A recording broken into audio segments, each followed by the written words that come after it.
జిల్లాల పునర్విభజనపై సీఎం చంద్రబాబు కీలక సమీక్ష నిర్వహిస్తున్నారు. 3 కొత్త జిల్లాల ఏర్పాటుపై చర్చిస్తున్నారు. మార్కాపురం, మదనపల్లి, రంపచోడవరం జిల్లాల ఏర్పాటు దిశగా నిర్ణయం తీసుకుంటున్నట్లు సమాచారం. ఎలాంటి ఇబ్బందులు లేకుండా మార్పు చేర్పులపై దృష్టి పెట్టాలని అధికారులను సీఎం చంద్రబాబు ఆదేశించారు. దీనిపై మరింత సమాచారం మా కరెస్పాండెంట్ శ్రీహరి అందిస్తారు. రైట్ శ్రీహరి, చెప్పండి, ఇక ఎంతవరకు వచ్చినట్టు ఈ జిల్లాల ఏర్పాటు?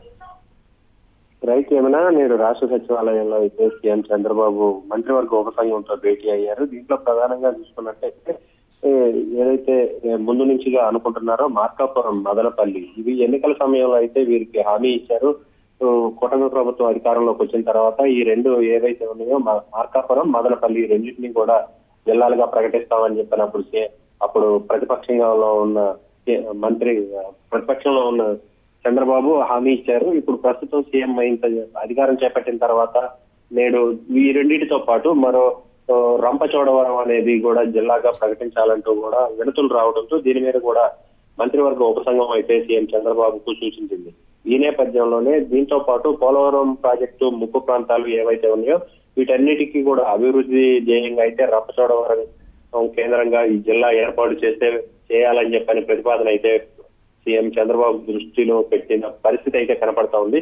రంపచోడవరంతో పాటు చింతూరు రెవెన్యూ డివిజన్లు ఏవైతే ఉన్నాయో వీటితో పాటు తూర్పు గోదావరి జిల్లా, అదేవిధంగా కలగపన్న ప్రాంతంలో ఏవైతే ఉన్నాయో ప్రత్యామ్నాయంగా కొత్త జిల్లాల ఆలోచనలతో పాటు వీటి సరిహద్దులు, అదేవిధంగా రెవెన్యూ డివిజన్లు ఏవైతే ఉన్నాయో వీటన్నిటినీ కూడా మరికొంత పునరాలోచన చేసి వాటన్నిటినీ కూడా సరిగా ఏర్పాటు చేయాలని చెప్పని సీఎం చంద్రబాబు అయితే మంత్రివర్గ ఉపసంఘానికి అయితే సూచించారు.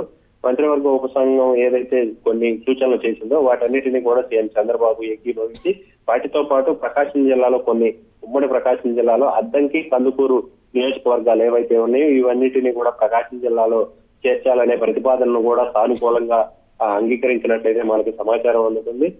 వీటితో పాటు కొత్తగా అద్దంకి, మరకశిర రెవెన్యూ డివిజన్ల ఏర్పాటుకు కూడా సానుకూలతనైతే సీఎం చంద్రబాబు సూచించినట్లుగా మనకి సమాచారం అందుతుంది. వీటితో పాటు బనగానపల్లె రెవెన్యూ డివిజన్ ఏవైతే ఉన్నాయో వీటిని కూడా ప్రతిపాదన ఏదైతే నిర్ణయం ఉందో దీన్ని ప్రస్తుతానికి పునరాలోచించాలంటూ కూడా కొంత ఆపిన పరిస్థితి అయితే కనపడుతుంది. వీటితో పాటు గూడూరు డివిజన్ ఏదైతే ఉందో తిరుపతి జిల్లాల నుంచి కూడా నెల్లూరులోకి కలిపేందుకైతే ఈ ప్రతిపాదనను మంత్రివర్గ ఉపసంఘం సీఎం చంద్రబాబు దృష్టిలో పెట్టడం, సీఎం చంద్రబాబు కూడా దీనికి ఏకీభవించడం, వీటితో పాటు చిత్తూరు జిల్లా ఏదైతే నగరి రెవెన్యూ డివిజన్ ఉందో ఈ నగరి రెవెన్యూ డివిజన్ ను కూడా తిరుపతి జిల్లాలో కలపాలని అయితే ప్రతిపాదించారు మంత్రివర్గ ఉపసంఘం. వీటిని అయితే నేడు తుది దశకు తీసుకునే అవకాశం అయితే కనబడుతుంది. రేపు ఏదైతే కేబినెట్ సమావేశం ఈ నెల 28వ తేదీన అయితే కేబినెట్ సమావేశం ఉంది. ఈ కేబినెట్ సమావేశంలో దీనికి కేబినెట్ ఆమోదం కూడా తెలిపేందుకైతే సన్నాహాలు అయితే జరుగుతున్నాయి.